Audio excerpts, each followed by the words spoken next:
Hi, my name is Caitlin, and I am an elementary teacher in Tucson, Arizona. And this will be my second year teaching. And although I enjoy certain aspects of teaching elementary, I do not get complete fulfillment out of it, which is why I would like to venture into a different aspect of education and where my mastery journey is headed. The first concept that I'm going to talk about is the return to your origins. And I was able to relate to this concept because Green talks about, having that deep love and connection to master a field, and how we can tend to lose sight of those primal inclinations that we had as a child with the things that bring us joy.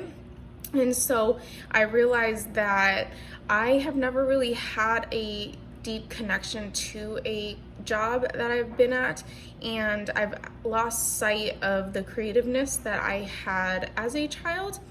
The next concept that I'm going to talk about is the false path concept, and this is the concept that hit home for me the most, because Green talks about how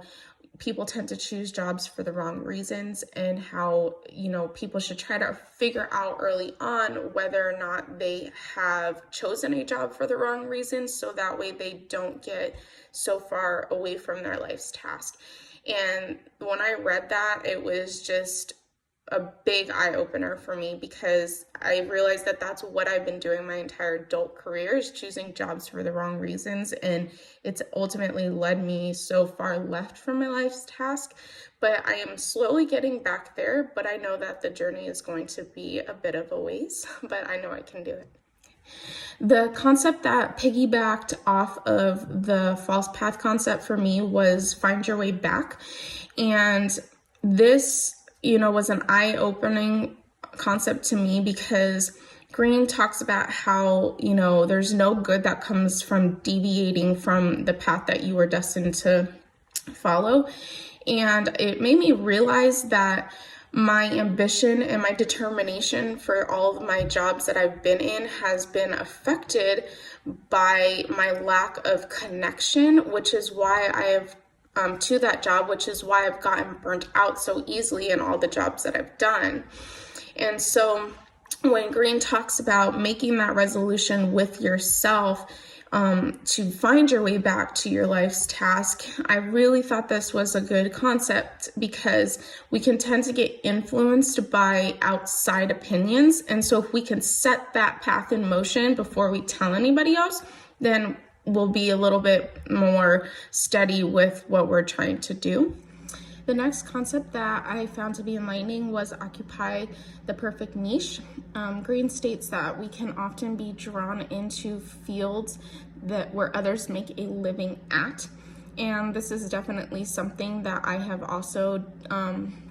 based my potential career choices on, instead of finding what interests me the most. So when Green talks about, finding a field that corresponds to your interests, I believe that I have this partially figured out due to a turning point in my life, which was when I decided to go back to school and get my degree in education. And this was a turning point for me, because this was the first time in my life where I actually found a career that interested me, and it wasn't influenced by outside sources. So I was a stay-at-home mom, and I enjoy teaching my son. So I thought that the field of education would be perfect for me, because I could, fulfill that desire to teach and learn, and also have the ability to put some creativeness into it. And so